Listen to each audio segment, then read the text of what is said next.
Sorry. Okay, welcome to today's class. I was enjoying talking. No, no, I'm live. Okay, so let's see what we are doing for today.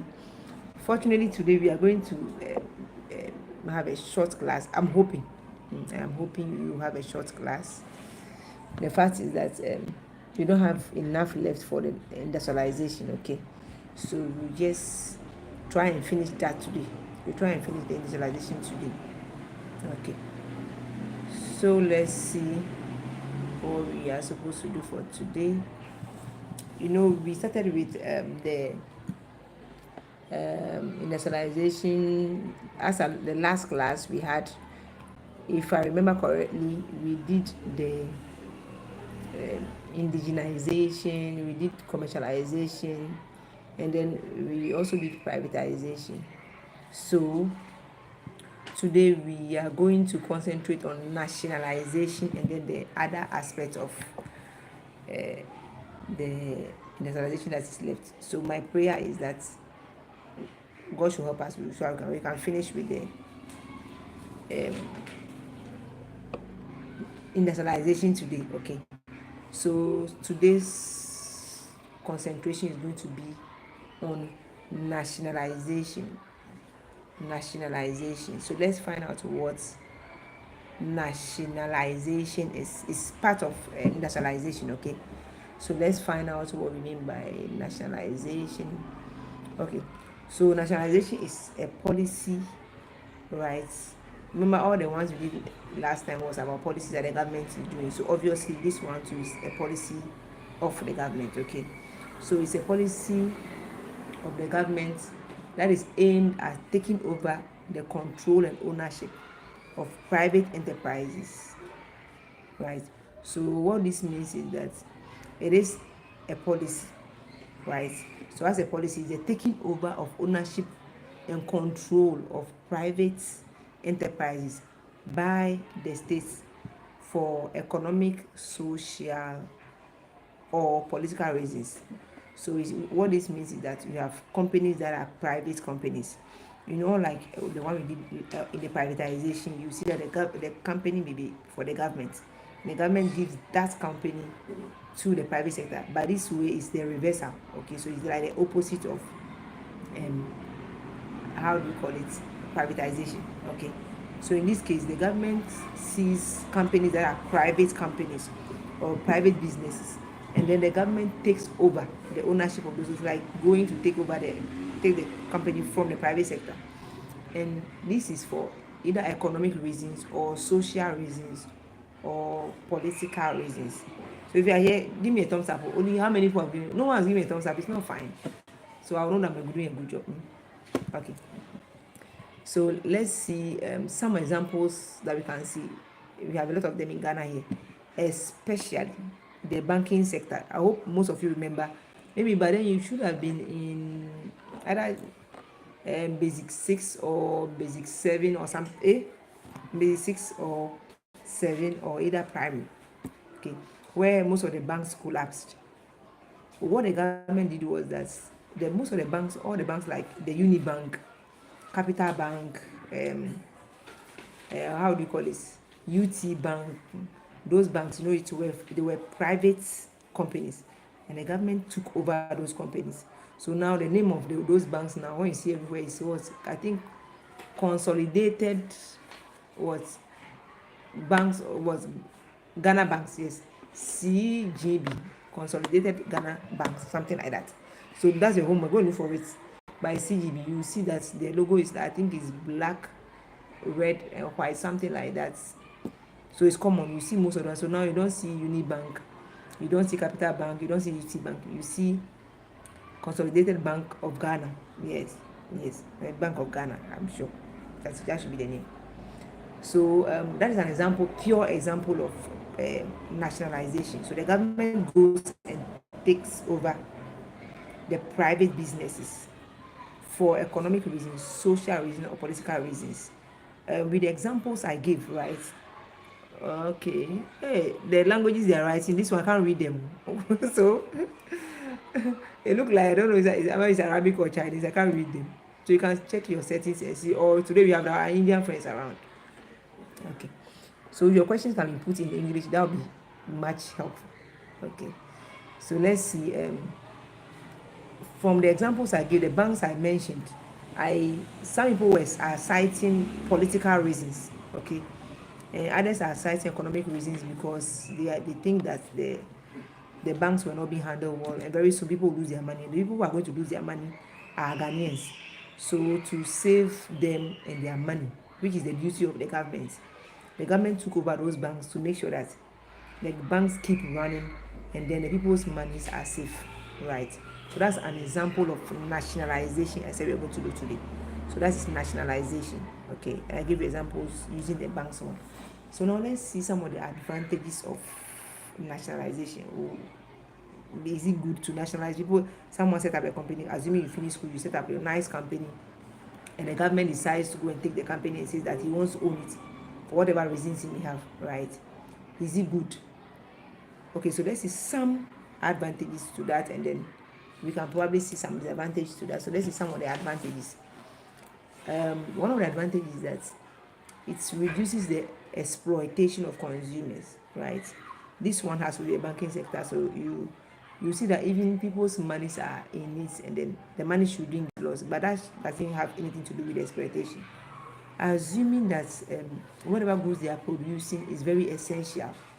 Let's take for instance, we have a private sector which is producing our lights for us, like the ECG, water or something.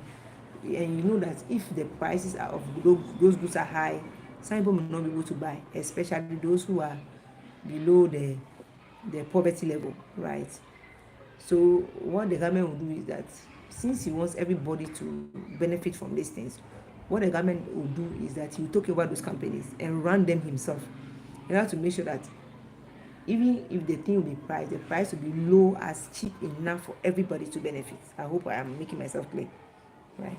So that is one reason they want to reduce consumer exploitation.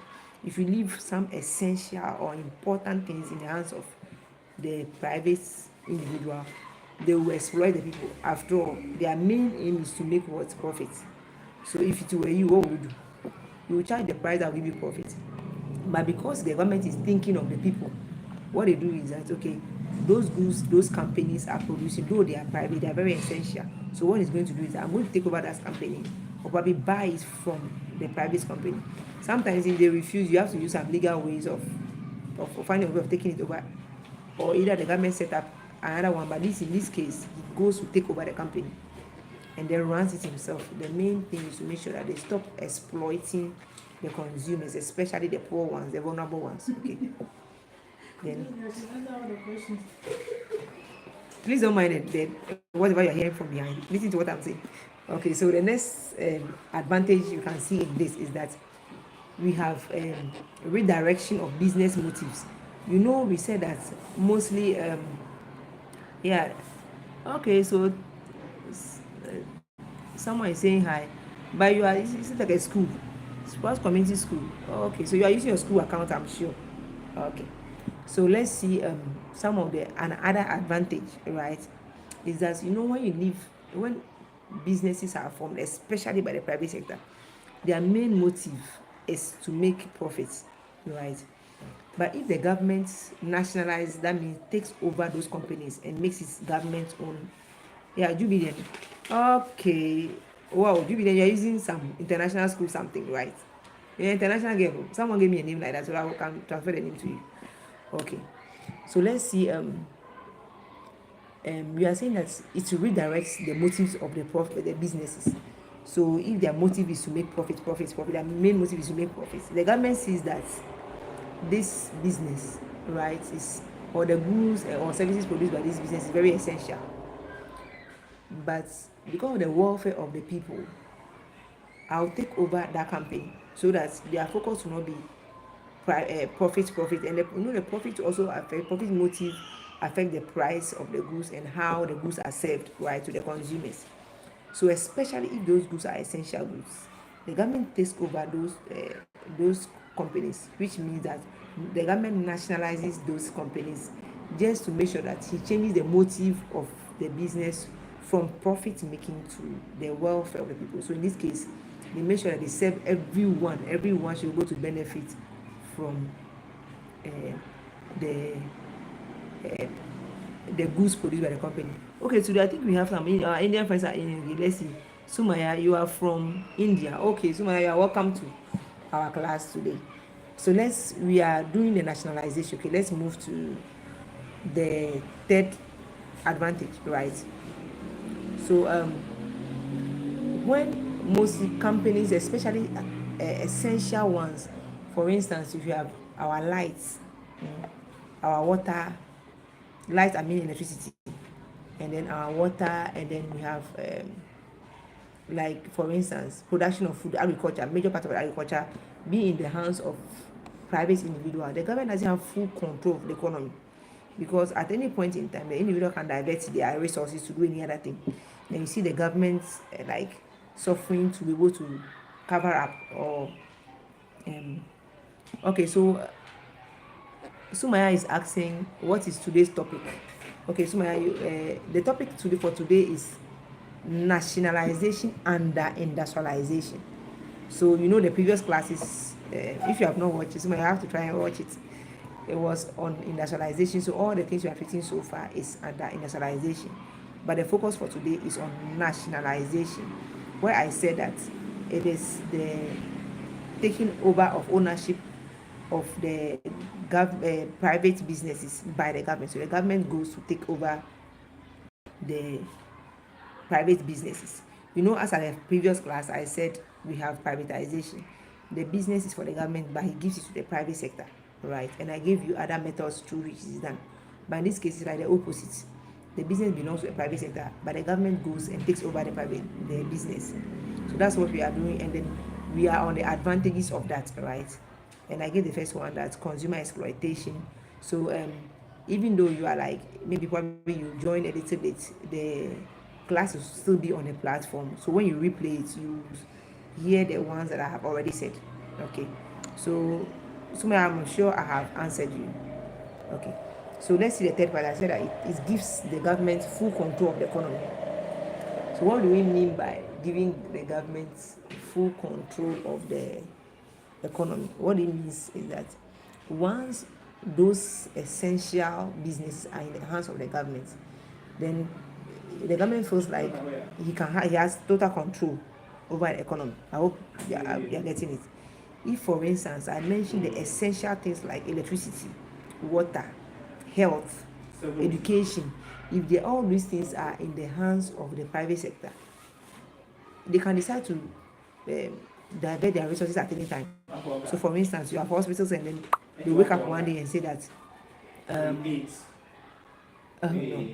They wake up one day and say that they are going to stop maybe operating the hospital, they are going to stop operating the school, or stop producing light because it's for the private sector. Then the country is going to suffer. So for that reason, what the government does is that he's going to take over all those companies, so that the government can manage it.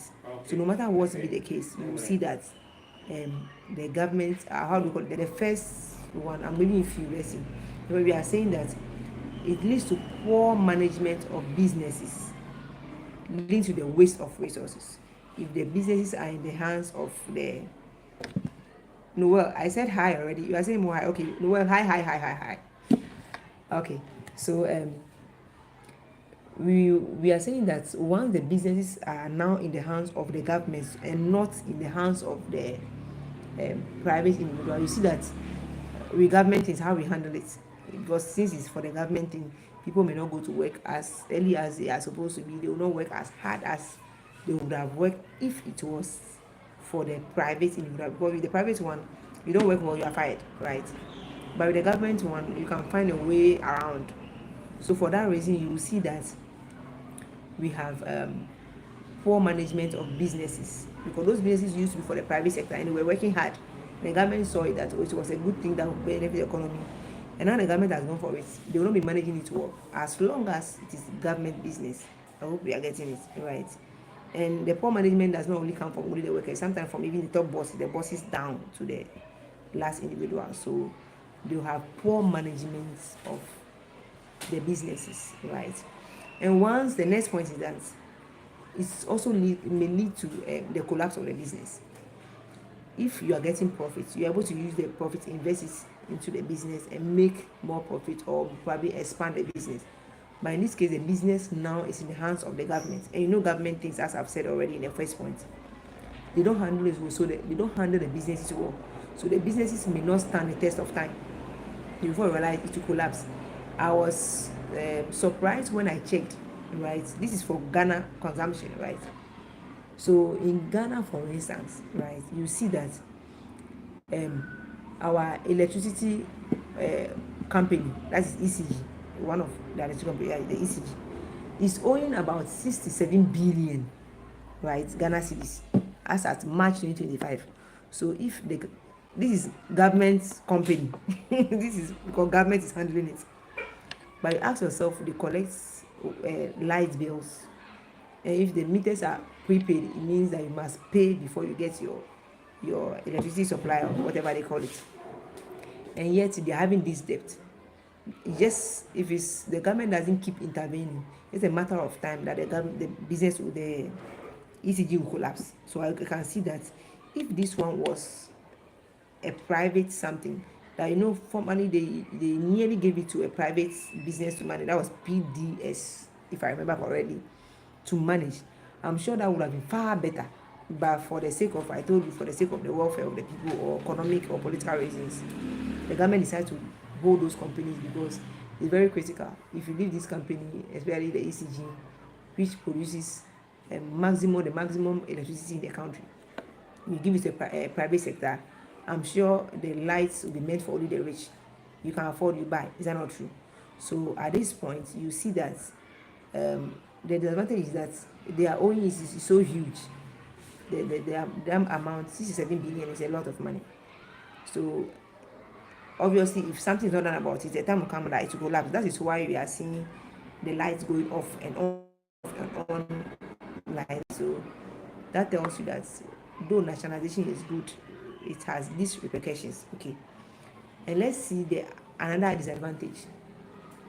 He said, I want to find out, assuming you have a business, as you are saying, I know most of you, I told you, most of you, I'm not expecting to finish school and hold envelopes in your armpits looking for jobs, because you're economic students, right? So if you finish and then you think and then set up your own business, and from the way your business is going, the government realizes that, wow, this business will be perfect for the country, and then he just makes a law, vetoes, and say that I'm going to take over your company. How many of us will be encouraged to set up our own businesses? So in this case, it discourages private investments. What is that? Is that you see private individuals working hard, like someone's dream. The person finishes, has a nice company, and at the end, the government will say that, oh, the business you have put up is very essential, so they are taking over. Obviously, it means you have lost your job, you have lost your dream job, or whatever it is. So the point here is that it may discourage private investments. Okay, let me add one more point to it, and then we move to the other aspects. Once this nationalization, right, sometimes it may promote monopoly. What this means is that if, for instance, that business is taken over by the government, and the government says that he is the only one which is supposed to undertake that business in the country, it means that the government becomes the sole owner of that business. Yes, either hi, welcome to the class. Okay. So the government becomes the sole owner of the business. That's what we mean by monopoly. Monopoly means that you become the sole producer of something. So if the person doesn't buy from you, he doesn't get that service or good from anywhere. Once we nationalize companies or businesses in the country, or the government takes over, another name for that is the nationalization that I'm talking about. Okay, so either you are saying, please, madam, please, I just joined. What are you talking about? Okay, either I was talking about nationalization, and then we are on the disadvantages. The advantage for you is that even though you are in late, you can find a way of adjusting, like, to understand. By the end of the class, you can replay the class. Once you replay, you hear all the things I spoke about in the beginning. I hope that is fine with you. Okay, so we are on the disadvantages of nationalization, and I was just talking about nationalization promoting monopoly. And monopoly is not something. Okay, Vida, hi. Okay. Vida, I'm grateful. I'm able to help. Um, so nationalization promotes monopoly. Monopoly is not a good thing anyway. In fact, it's a good thing if you are the owner because you enjoy all the benefits yourself by alone. But when the consumers have no choice than to come and buy it from you, no matter how you behave towards them. Okay, so Vida. Okay, it's Rachel. Okay. So I when I saw the name Vida, I thought you were Vida. So you are Rachel. Okay, Rachel, welcome to the class. Hi too. Okay, so let's move to the problems of industrialization. So those years joining, we just treated nationalization as one of the aspects of industrialization. Okay, so though you are in late, you can just replay the class after the class because the link is still there. Just click on the link and then you still watch. Those who are not part of our platform, our Indian friends, you can still go to the channel and then you see the class. The topic is industrialization 3. Then you watch it. So let's now move on. Now we are done with the nationalization. We want to go to ways to promote industrialization or problems to promote industrialization. Just the problem, solutions to promote or to solve the problems of industrialization. So we are done with nationalization. We want to summarize the industrialization. Okay, so we've seen all these nice things about industrialization. Let's see how we can promote industrialization because we realize it's a good thing for people to set up industries in the country with all the benefits we had done already. Please take note that I put the slides on the platform as a last class. So if you have not had access to it, please you can still go back and then after the class, the slides are there. Then you still go through. Okay. So you want to see how can we promote industrialization in our countries, specifically we are in Ghana, right? Or how can we solve some of the problems that we face in case you want to industrialize the country. Remember, we gave problems of industrialization, right? So if you have forgotten that one, either you watch the previous video, the industrialization 2, or you check on your slides if you are on the platform. So let's see. The first one is provision of raw materials. You can say this one is just exactly the opposite of the problems. So when you negate your problems, you get the solutions, right? So the first one is provision of raw materials. I will not go into details like one by one explaining why we are saying all this because when I was explaining the Alfreda, hi, welcome. So when I was explaining the problems, I explained these points one by one. I explained the problems into details. So the solutions, I'll just mention them like points. I hope that will not be a problem because my target is for us to finish realization today. So I'll just quickly go through the solutions and then we move to the next thing, which is the link between agriculture and industrialization. Let's see what we mean by solutions, right? The first solution is, I said, provision of raw materials. And I said I'm not going to explain why I said raw materials because remember in the previous class I said having raw materials in the country is a problem. Sometimes some of the things you use to produce your goods are not found in Ghana. You must import it, and then sometimes how to access it is very expensive, right? You remember that. Please, if you have forgotten that, just watch the last video, the industrialization 2. So our name is industrialization 2. Just click on that link and then you watch, or you just go to the channel, then you see the video, then you watch. The next solution is, remember one of the problems was we don't have a lot of infrastructure.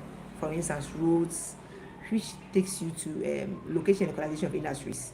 Remember I was saying that some industries want to be in the villages because they want to be near the source of raw material. But if you are supposed to be there, then the roads are very terrible. And you have workers there, there's no school there, there's no hospitals there, no worker will want to go there with the family. So they don't have infrastructure, right? The solution to that problem will be what?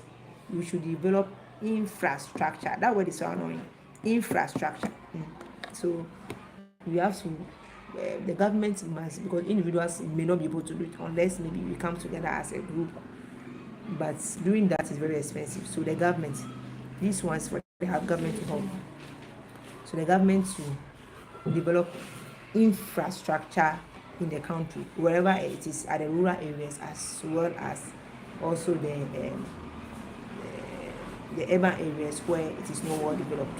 Okay, so let's also see another solution. The other solution is that as much as all of us are dreaming to have our own businesses, right, our own companies, our own industries, we need money, we need capital. When I say capital, I know you know that it's not only about money. I know you know that. If you're forgetting that one, go and take your capital notes and then go through. So we need adequate supply of capital. So let me divert in this sense. If you want it, almost all the capital that you go for, definitely you need money to buy them. But I want you to know that the capital is not only about money, right? So once we don't have enough adequate supply of capital, then the solution will be what? We should have adequate supply of capital. In this sense, if it is even a loan that you want to go for, we will be praying that the solution will be that the government should make sure that the interest rates on the loans are very minimal or very small. So you can encourage most people to be able to go for loans to get all the capital they need for the industries they may wish to set up. I hope that point is clear.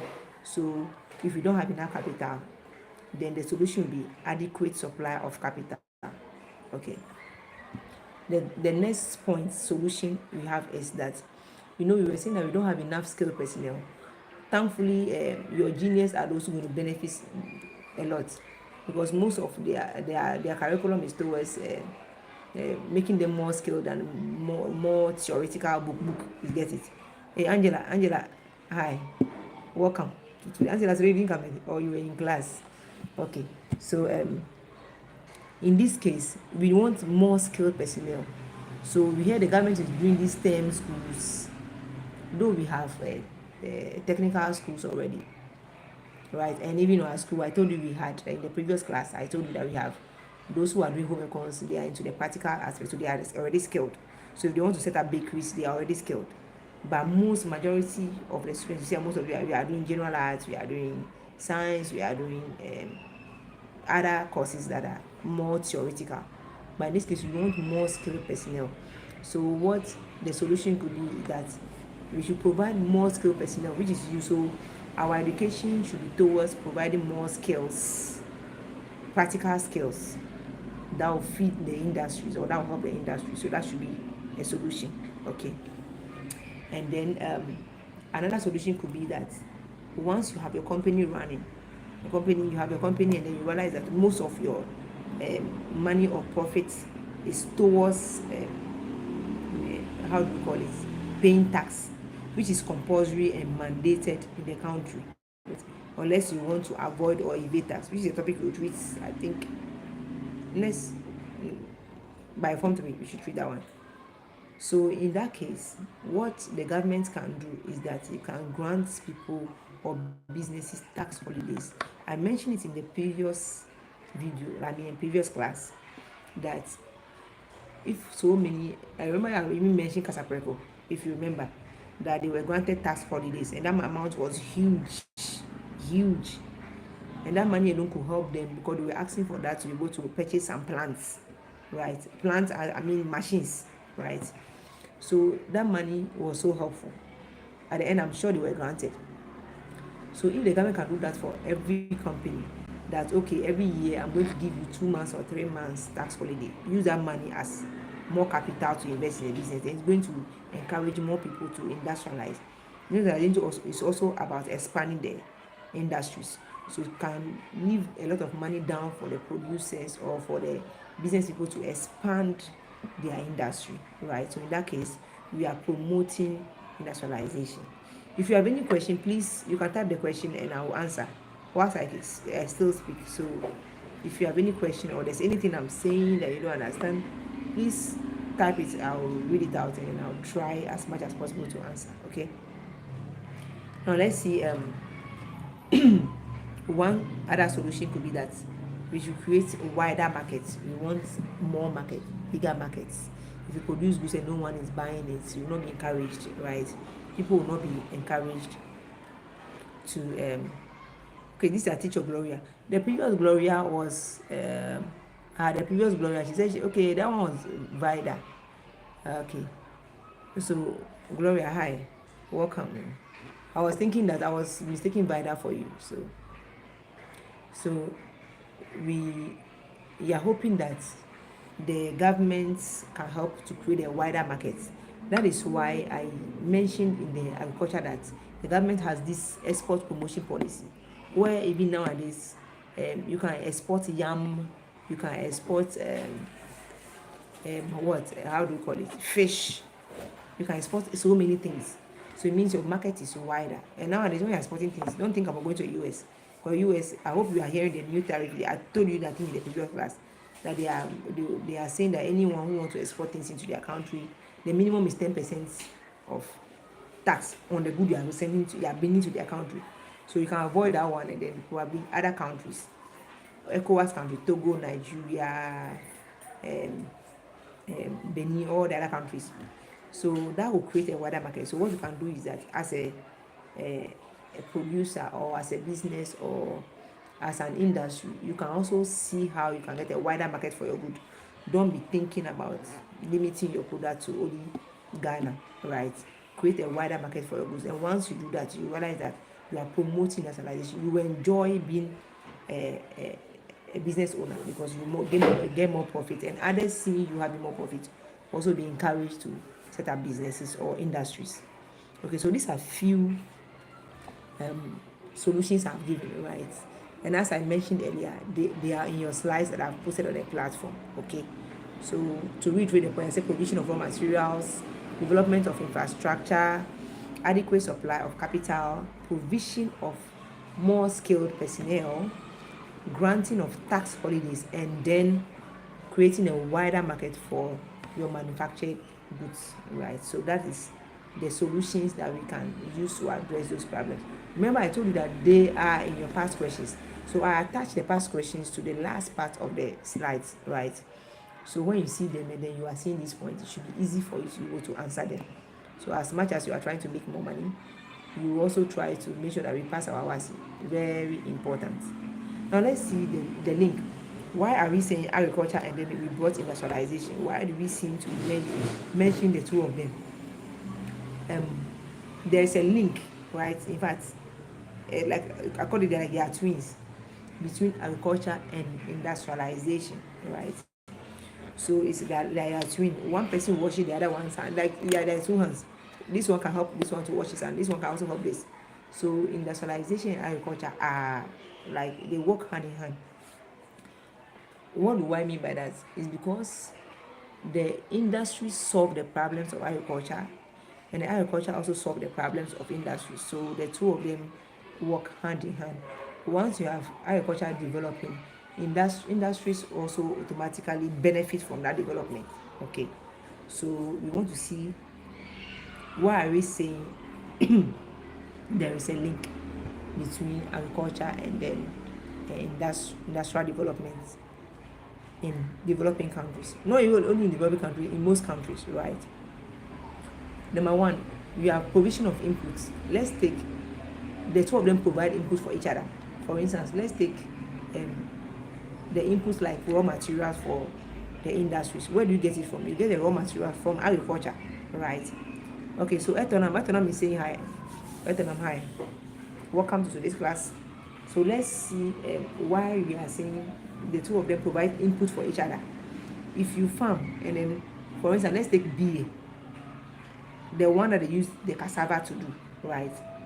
The cassava comes from the agriculture. So agriculture gives the raw materials to the industry. So without the agriculture, the industry cannot get raw materials. I hope that makes sense. Right? And also, if we get industries, if you need agriculture, you need cutlass, you need hoes, you need tractors, you need fertilizers. Who are those who produce those things? their input for agriculture is the industry that also produce the input. So you can see that they all produce inputs for each other. So you can see why they are linked.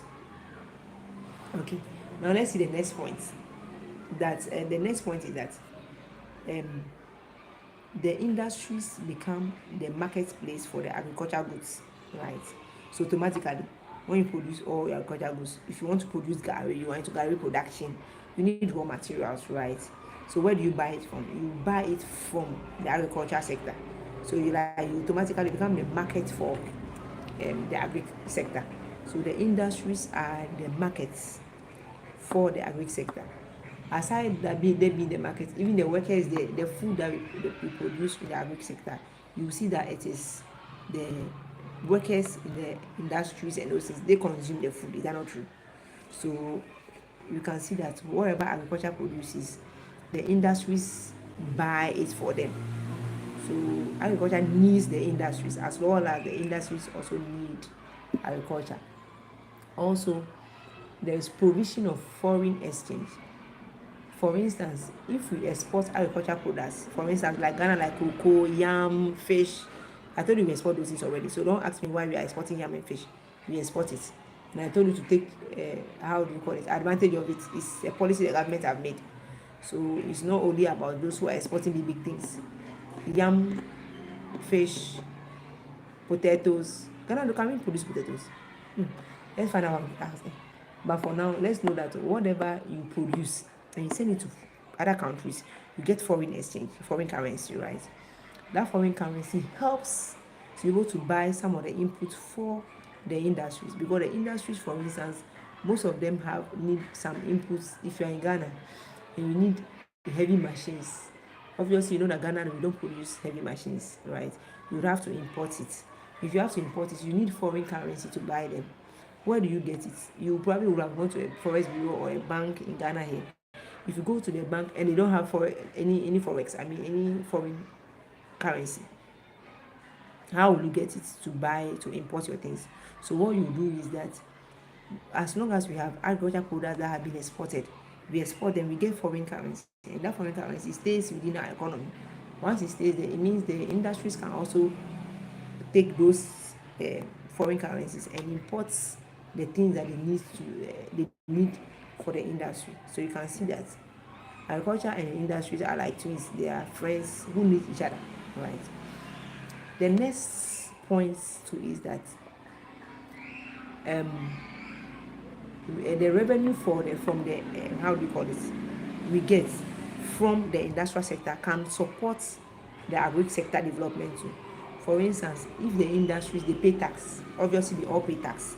If they pay tax and we are saying the agriculture sector, they need good roads, they need maybe how do you call it, fertilizers. For instance, what we were saying that in the cocoa sector, cocoa production, right, in the country, we have cocoa board sometimes giving them free mass spraying. The money came from somewhere. Where that money come from? Probably the industries, right? Once they pay tax, and their money is also part of the money that the government is. Once they pay tax, that amount, right, is going to help to develop the agriculture sector. They build more roads, more hospitals, for those in the villages in order to increase agriculture, right? And then you see that we're able to finance agriculture, maybe give subsidies to the farmers, get more extension officers. I know you know what extension officers are. I mentioned it when we were doing the agriculture, right? Those who teach farmers, right, new methods of farming. So those monies we get from the industrial sector. Now that money becomes part of the revenue the government has to be able to do these projects for the agri sector. So you can see that they all help each other. And then the last but not the least, right, processing of agricultural products. If we have agricultural products and want to process it, it's the industries that process it. That's why the industries are into manufacturing of goods, right? So what they manufacture, they take our raw material from the agri sector and then they process it for us. Sorry. So if we need the goods in the agri sector to process, right, you will see that we will have the industrial sector helping us to process those goods. That is very, very important. Let me just sip some water. So these are some of the few ways you can see that agriculture is linked to industrial development. That is why the topic was agriculture and industrialization. It means that they work hand in hand. Reiterating the points, the first one I said it was provision of inputs. Number 2, market for agricultural goods. Number 3, provision of foreign exchange. No need to note it down because it's in your slides, except those who are not our Ghanaian, our non-Ghanaian friends, our Indian friends. You may note it down, but those who are my people, I mean, the Ghanaians is on the platform, so you don't need to note the point down. Just listen to it. That should be enough. The third one I said is provision of foreign exchange, and then the fourth one is revenue to finance agriculture development, and then the last but not the least, processing of agriculture products. So that is how agriculture sector and the industrial sector help. If there is any question you want me to answer, please type it and I will answer it. Okay. Now let's see some of the government policies.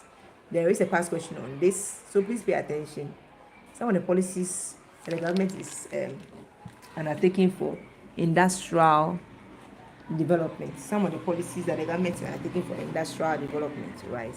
So currently, what do we see our government do? What's the government doing to develop our industries? So we have financial assistance. Remember I mentioned this, that the government set up banks, especially the merchant bank was originally towards this, right, for those who are into industries to be able to go access loans. Though now it has opened its net to help other people too, right? So we have government setting up banks that you can easily go and access loans, right? And then we also have government has instituted tax exemptions and holidays. All you have to do is know that once you are aware of it, if you are a business, the business will apply, you apply. Once you apply, you qualify and you apply, you get a tax holiday. Okay. So the government is also doing this. It's a policy the government has. Okay. And then establishment of industrial estates.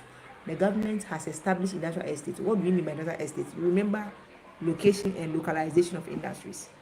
You say localization is what? It's the concentration of industries at a particular place, right? So what the government has done is that sometimes they designate or they allow a particular place to be meant for only industries. So example of that you can see in Ghana is Tema, right? So it's Tema industrial area. We call it industrial area because the government, I think that was the Kwame Nkrumah era, they set it up that basically that part is for basically how do we call it, industries. So it will be easier for you as an industry to locate there because they made all the facilities there to accommodate industries, right? And then the next intervention or policy we see the government also undertaking is that we have establishment of business advisory centers, right? I heard this, that was the previous government. I heard them talking about it. That was discussion, one of their morning shows on Metro TV.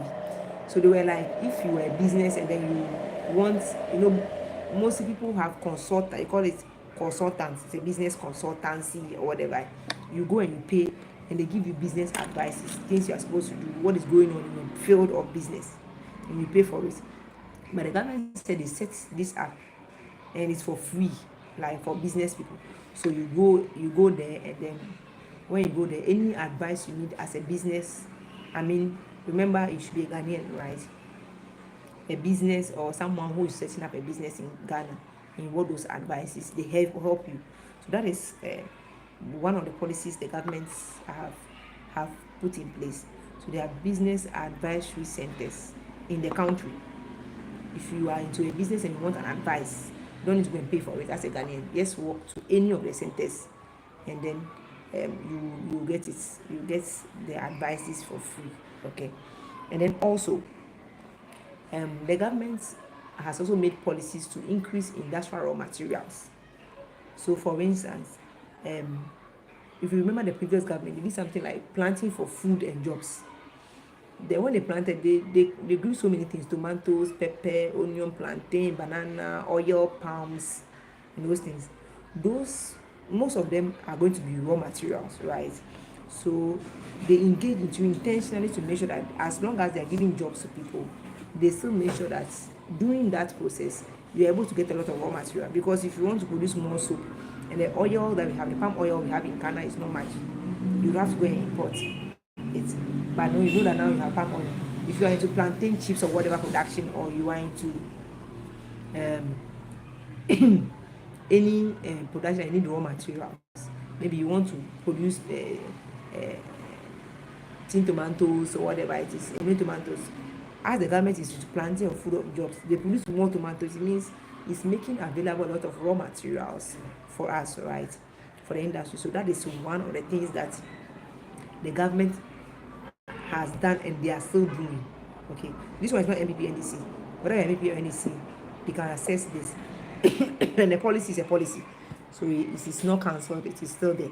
Okay. The other policy you see the government's involved in is the extension of infrastructure project to rural areas. This plan was like, I think the long, maybe they said PNDC era, but their main focus is to make sure that even as and now they are still doing it. So you will see the government extending electricity to a village. No one asked them to do that. Some people may tag it and say that it's maybe politics, the MP wants to win the seat, so he's bringing lights there. This is always has been a policy of the government, that they want to make sure that there's extension of electricity, water, and all those things to the rural areas. What this is doing is that once it is there, if you're an industry and you want to locate near your source of raw material, which probably maybe in a village somewhere, there is infrastructure there for you. So this is a policy that the government is undertaking. He's still doing, because in Ghana we still have villages without lights. So if now you see villages having lights, it's not because the government wants to be putting lights on, right? You want to make sure that even rural areas have every infrastructure they need in order to develop what industry. So if anyone wants to set up any industry in those places for reasons that will help them make more profits, then they can easily do it because the infrastructure is there. So that is one of the policies they are making. It is real. It's not news. It's really real. And then also government is trying hard to train skilled industrial personnel. That is why they are diverting our economy. How do you call it? Everything's about economics. They are diverting our educational system so that it will be more skilled based. So you see that by the time you come out from senior high school, there are so many things you can do, so many businesses you can set up. Because instead of us giving you, like, I'm talking plenty like this, which may sound boring, you realize that in it are concrete things for you to be able to come out and become people who set up industries, right? But if you need the skills, those who are maybe want to the practical aspects, they choose the practical aspects.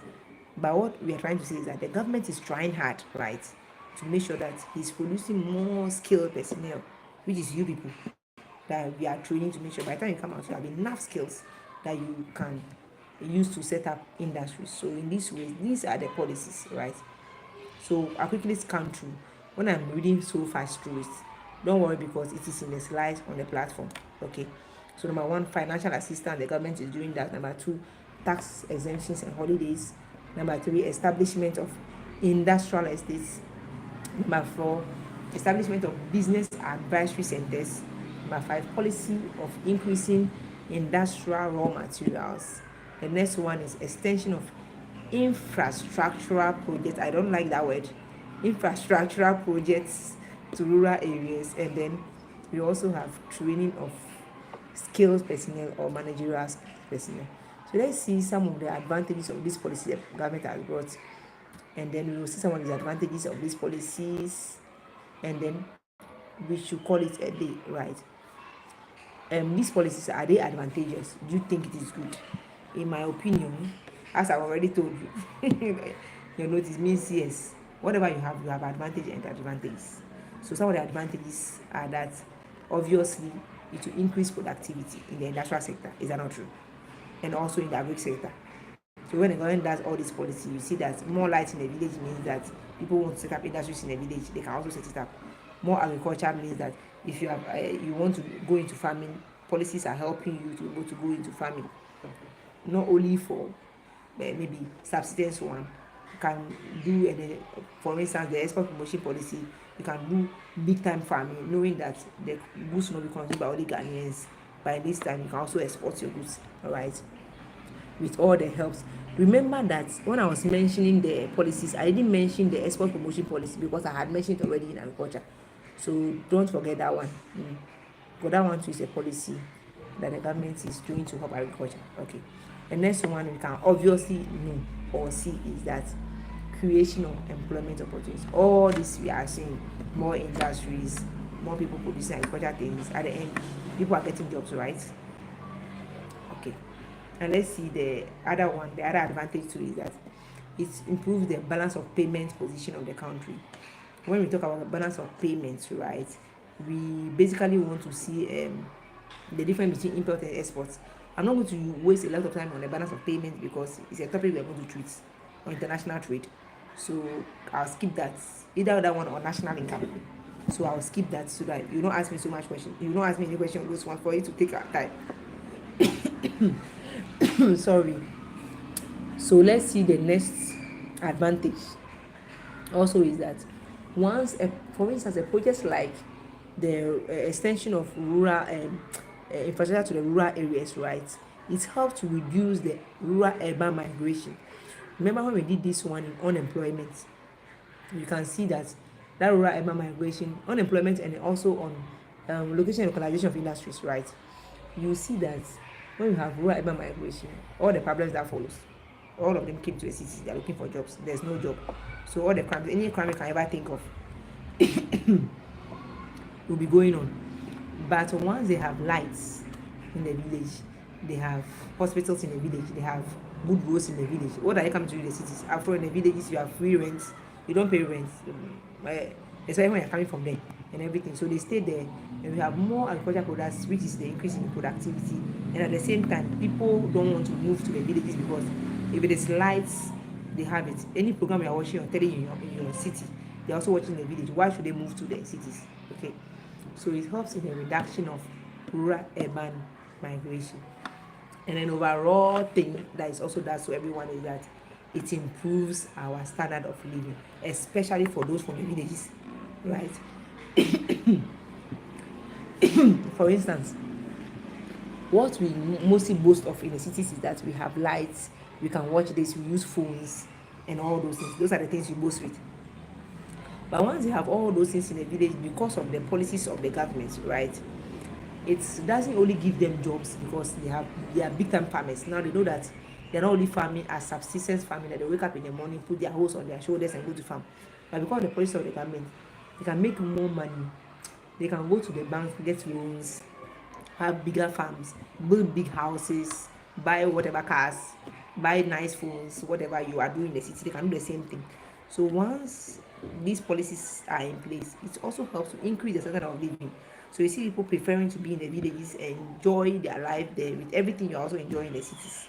So it improves the standard of living of people who are also in the villages, and that goes a long way to help reduce the rural urban migration. So these are the some advantages of the government policies. But let's see some of the advantages. Okay. For instance, number one, I think I had 4 points here, so I'll quickly run through the 4 points. Then we should call it a day. So I'm targeting to make sure that exactly an hour the class should end. Okay. The first one is that it puts pressure on scarce resources. You want to set up industries. People will need lights, will need water, will need roads, and those we don't have enough already. And yet you are saying that we should do more. So what it means is that these resources that are already scarce, that are not enough, that we are having even Ghana. I'm using this term doom so because you are doom so means the lights going on and off, right? Those who are not Ghanaians, those who are Ghanaians, I know you understand. So this pressure that is going to cause is going to be on the resources that are not already enough. You need more industries, you need more lights, you need more water, but we don't have enough. So what are you going to do? It means that the pressure will still be on these few ones that are existing. So as the government is encouraging industrialization, it means they're going to be pressure on the scarce and little ones that we have already. Okay. One other problem also is that this policy that the government has was so nice. For instance, with the one district, one dam, that was a policy made by the previous government, right? And that policy was to make sure that because we have problem of rain patterns, we don't have consistent or our climate is unpredictable. If we don't have water, they can use the dams as irrigation sources for their farms. So there was one district, one dam. Wherever that those dams are only, you understand what it means. I'm not doing any politics. Just understand that they did that policy, okay, to help agriculture and industries. So now that our government is no more, that means that was the previous government, the NPP government, and they also brought this policy about planting for food and jobs. Okay, so the government went straight into farming, a lot of farming to make sure that so many people have jobs, and also we have so many things that are planted for our food, and then as we are getting food from it, food should be cheap. People are also having jobs because people will be hired to work on the farms. But now we want to find out the problems of sustaining these policies. Now that government is not there, the NPP government is not there, is it going to keep going on? Are we still going to have the one district, one dam? Are we still going to have the one district, the planting for food and jobs? Are we still going to have it? So the problem, one of the advantages is that when the policies are made, and especially the government that was in power that made that policy, maybe they take it like World Cup, they want to do it. Once they are gone, how can we sustain it? That is one of the problems. Okay. And then obviously you have the next point is that political interference. You have people like government interfering. Once the policy doesn't favor them or they are not interested in it, they can just create any issues around it and then stop that policy. So they interfere or influence the policy. Okay, and before you know how it was supposed to go, at the end, the laid out plan may not go through. Let's say, for instance, with the educational sector, right?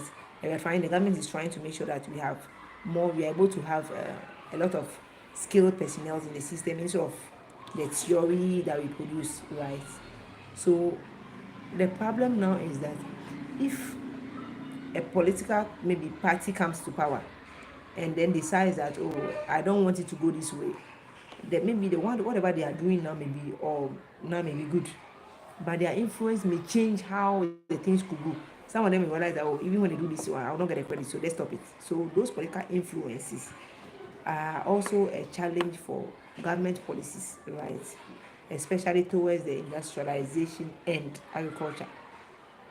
Let's see the last one I have right now is that we over rely on foreign personnel, right? With all these policies, example, especially with our road sector and the road and then hospitals, schools. I can say the government, you see local people building it. For instance, with the hospitals and then with our roads, no matter how the government is trying to make sure that I'm using these terms for you to understand the indigenization, things are done by the local people. You see that we still rely on the foreign personnel. In fact, example, I'm saying this word in case anyone hears the road. Example is the road they've done from UHAS road to town. It was a new road, just like, I'm not sure that road is new 1 year, and now there's a lot of pothole. You see, and you know those who did this road, those who did the roads. I'm not saying Ghanaians are not good. Ghanaians, we're not contractors who did that road, and it's already pothole. So that tells you the government's knowing that, oh, I want to make infrastructure, but I want it to last.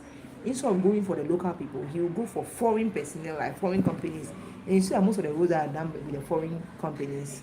The roads are lasting. So you see that most of our major buildings in the country, maybe you see big universities being built. For instance, the current UHAS building, they say China, they call it China Phase 1 and Phase 2. It was built, the name even tells you that it's built by Chinese. But you know, some of these policies to make sure that we do indigenization, things are done by the local people, right? And at the end, you see that we are relying on foreign personnel because we don't have the skills. So at the end, we still rely in fact over rely on foreign personnel to do our things. So at this point we can say that we have run through our industrialization from the beginning to the end. So from what industrialization is, we went to the type of industrialization, we went to the various terms or um, concept in nationalization, which is commercialization, privatization, nationalization, indigenization, etc., etc. We've gone through all those ones, and then we are finally at the end of the industrialization. So at this point, if you have any question, you let me know. If not, you can type the questions on the platform, and I will answer you when I see them on the platform, okay? But remember that I quoted some past questions. So on the slides I posted, there are some past questions. Please take note of them. I took my favorite out of the past questions because some of them were directly tackling what we have done. None of the things we have done so far is out. Maybe you probably say that it's not important. They are your past questions. So aside you thinking about, oh, I want to set up industries from what you have learned, or I want to go into agriculture, please make sure that you solve the past question. I told you to power them down. If at least you can do 2 or 3 of the past questions, you see that it is like repetitive. You see one another, the following year is also repeating similar thing. So your past questions are there.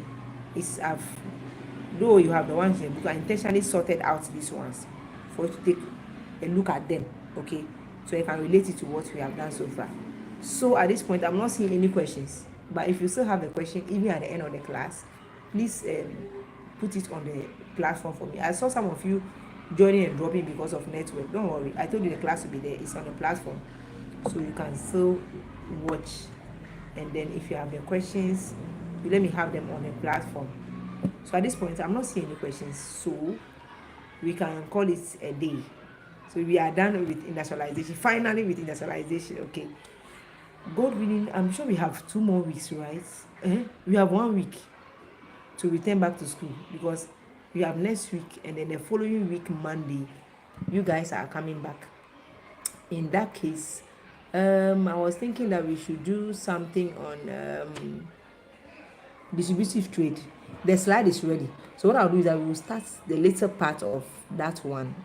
If you agree to that, you can let me know on the platform, right? Oh, thank you for giving me that. So we can agree to that, whether we should do the distributive trade, whether we should do it or not.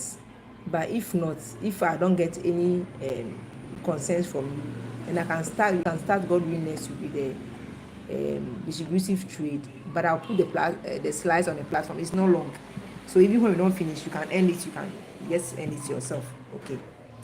So in the absence of any questions, we will call it a day, and then I'll see you, God willing, next week same time. So bye bye for now.